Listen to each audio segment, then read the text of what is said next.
I was brought into the Department of Architecture of the University of Cambridge to work on a specific project, which is the Autonomous House Project.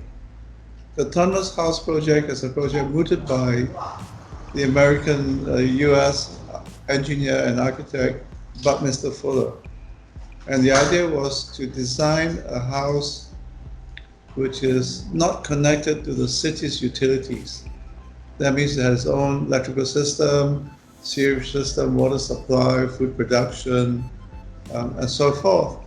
And so I was brought in as a research worker, but after 6 months, I told my boss that all we're doing is just working on eco-engineering, which back in the early 70s was still in its infancy.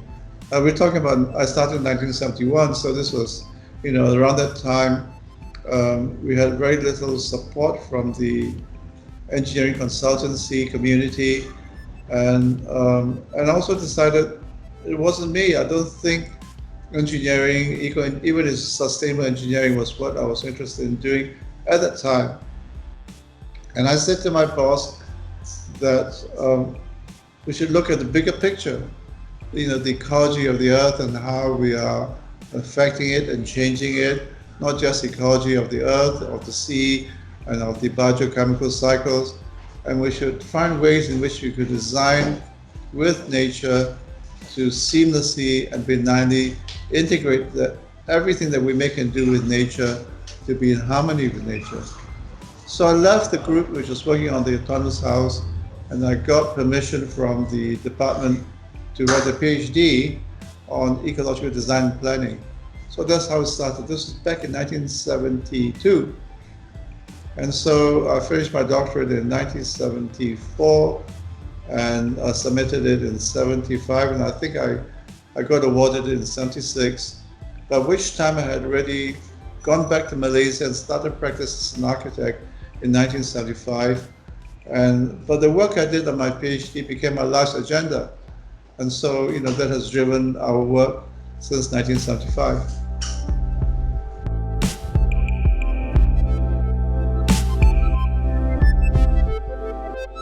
I started practice back in 1976, and to implement ecological design in the commercial world was extremely difficult. So around 77, 78, I conclude that designing with climate or bioclimatic design, you arrive at a passive mode low energy building, and that provided a useful frame or useful armature for ecological design. So between 78 to 90, I just did climate responsive design. So my house was a prototype for a climate responsive house. It's not really an ecological house, it's just a climate responsible bioclimatic house. And it was experiment, there was a number of experiments in the house, maybe too many experiments in one single house, but that's how I started. Then around the 90s, the world community started to stand up and said, we must do something about the environment. And so engineers got into sustainable engineering, architects started to do sustainable design. And so by the end of the 90s, everybody did. Engineers, which back in the 70s, didn't want anything to do with what we're doing, suddenly became experts in sustainable design, which was very good for us. So by the 90s, we had a lot more support from the engineers on the eco-engineering aspects of our work. But one of the things I conclude was that the reason why there is a discrepancy, human beings have devastated the planet, was because what we build and what we do is not integrated with the natural environment. And so I was looking for ways in which we could integrate the natural environment and the built environment in a seamless and benign way. Then one of the things that I conclude was that what happens if we design our built environment like ecosystems? That means we emulate and imitate the properties of ecosystems.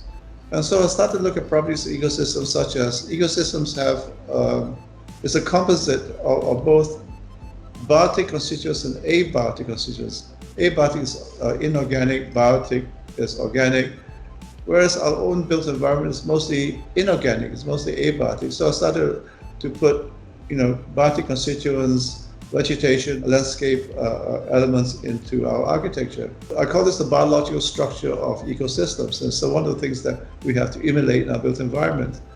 Then we have to look into ways in which the properties of ecosystems that we need to emulate, for instance, in ecosystems, everything is recycled. It's not a throughput system as in our built environment. So I tried to look into recycling of waste, recycling of water, recycling materials. There's immense amount of work to be done, and this was something I was interested in. And so by that time I reached the end of the 90s and early 2000, I was interested in the idea of emulating and imitating the properties and attributes of ecosystems. I call this eco-mimicry, not biomimicry, but eco-mimicry, because you mimic the properties of ecosystems.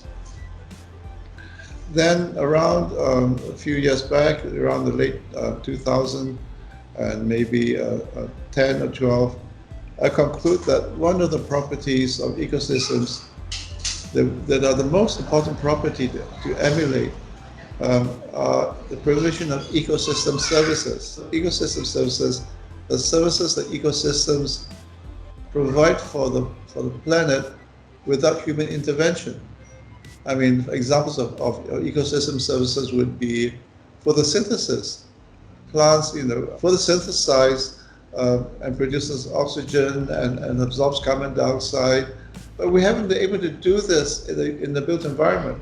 So I'm still looking for this. This is my holy grail, if you like. If we were able to imitate photosynthesis, then we wouldn't have the pollution problem that we have now. We would be able to sequester the carbon dioxide from the air, and then we produce oxygen. But technology hasn't reached a stage where you can do it in a scale that nature is able to do it.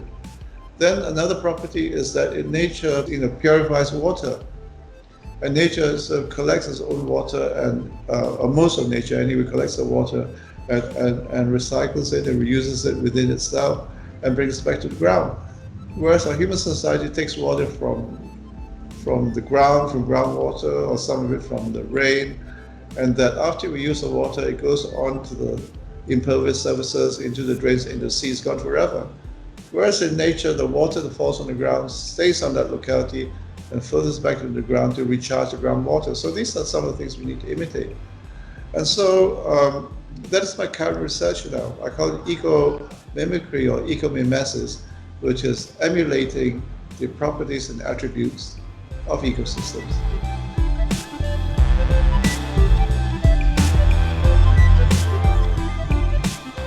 The green certification system has been very helpful, but it is both its own enemy as well as as a boon to the community, because it tends to focus on the engineering aspect of ecological design. But I think the most important thing is to look at the environment and to biointegrate our built environment with the natural environment. But to do that, you have to understand ecology.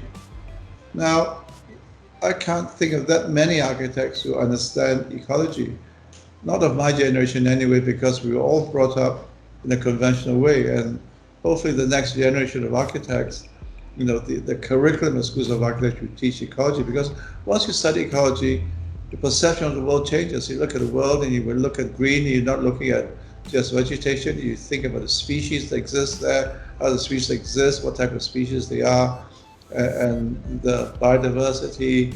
And we look at how human beings have done terrible things to the planet. The most dreadful things that we human beings have done is to fragment ecosystems. Whenever we go on a piece of land, we cut it up into pieces, we separate it by roads, by drains, by walls, by impervious surfaces. But once you fragment the ecosystem, you simplify. Once you simplify it, then the species biodiversity goes down, and then very soon, it becomes a barren part of land. So we have to bring back biodiversity into the environment, which is what I'm doing in making sure there's a complement of biotic constituents and abiotic constituents in every built environment. But not every architect tries to do this. And a lot of architects even ridicule the idea of putting vegetation and landscape architects. These are some of the major architects in the world. But that's because many of them were not brought up as ecologists.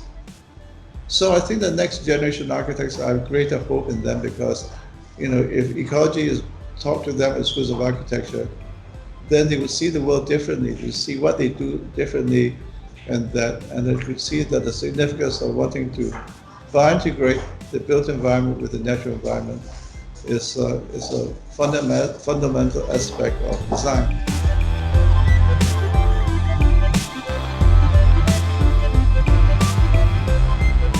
Well, one of the things we said earlier on is that we should try and look at materials which don't contaminate and pollute the environment, not just systemically, but also physically. That means, like plastics, 99% of all the plastics that we have produced since plastics was invented is still with us and is polluting the oceans, polluting the earth, and that we don't know what to do with it.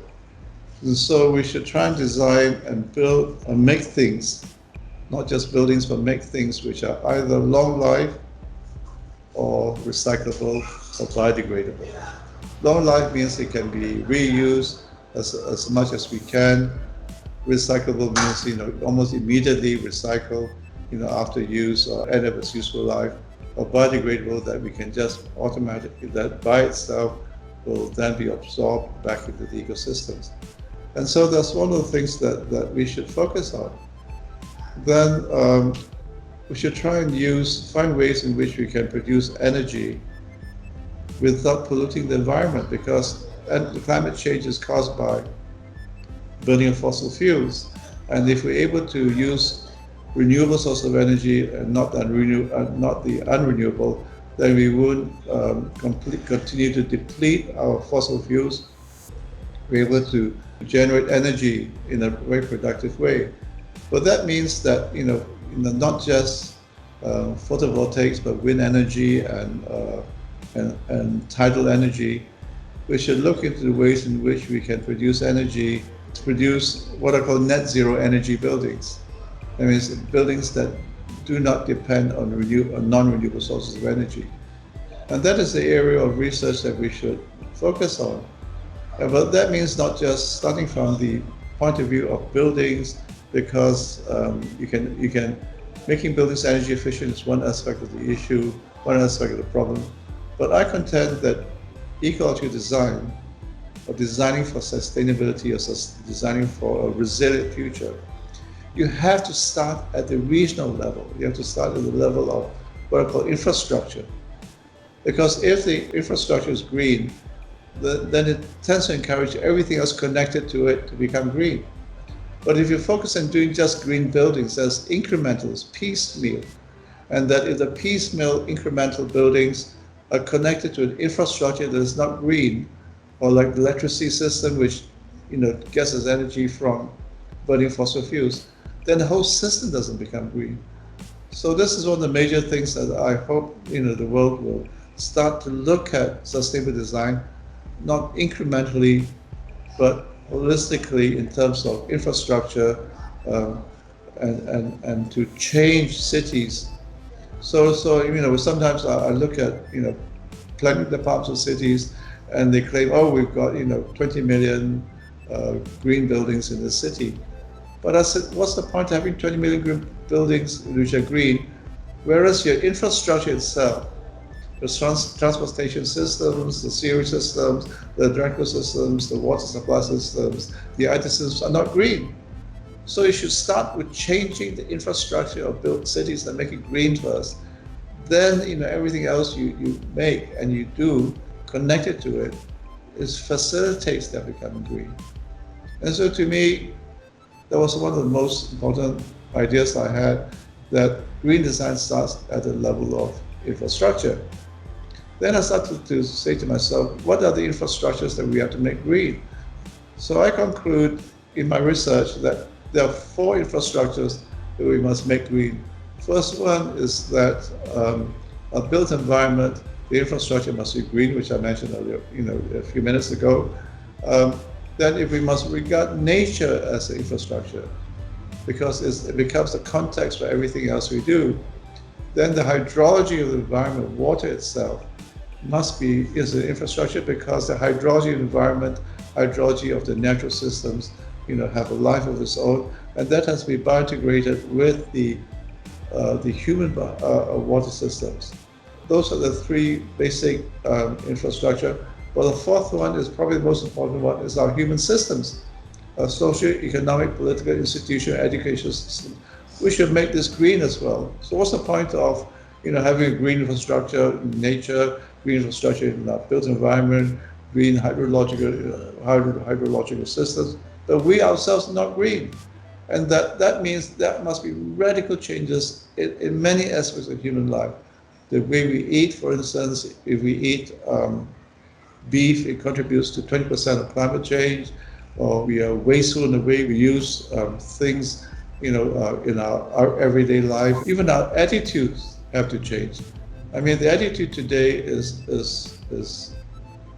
driven by the commercial world of marketing of products, where it encourages people to want more and more things. Why do people need so many things? How many pairs of socks do you need? How many trousers do you need? How many shirts do you need? If we try and live in a simple and visceral way, then there'll be less waste. So we have to change our attitudes towards materials, attitude towards acquisition of things, changes our attitude towards food, attitudes the way we travel, recreation, and how we operate our management systems and our built environment. So human society, everything then comes down to the human being. We have to change. But how do you change human beings? How do you change society? That is the challenge that we have to address.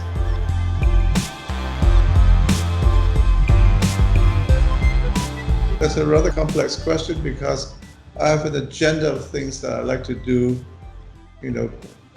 before I start pushing daisies. And I'm not sure whether I'll complete that agenda. So agenda could be, doing research that would help push the field of ecological design a bit further, trying to interpret that into built environment, because the ideas are one thing, but interpreted into actual physical form, requires a lot of work. And then I will look into, I was trying to find ways I can look at devices and systems, actual built systems that can make the interpretation work. And so if you ask me for my single most ambitious thing that I would like to do, is I'd like to be the Edison of the sustainable world. I'd like to invent things that will forever be useful to human beings. I haven't been able to achieve that yet. I've been able to invent ways of thinking, ways of looking at architecture, ways of approaching architecture. I've been, inventive in the idea of eco-mimicry or ecomimesis. But actual inventing physical things that could be useful to people, that is something that I would like to do. I think we should change the curriculum in the schools of architecture that teach ecology as the fundamental basis for design. And that means not just the way we put things together, but it also affects the way we learn materials. If you go to a typical architectural school, they say, when you learn materials, you look at how they join, how they weather, how they fix to buildings, how they look.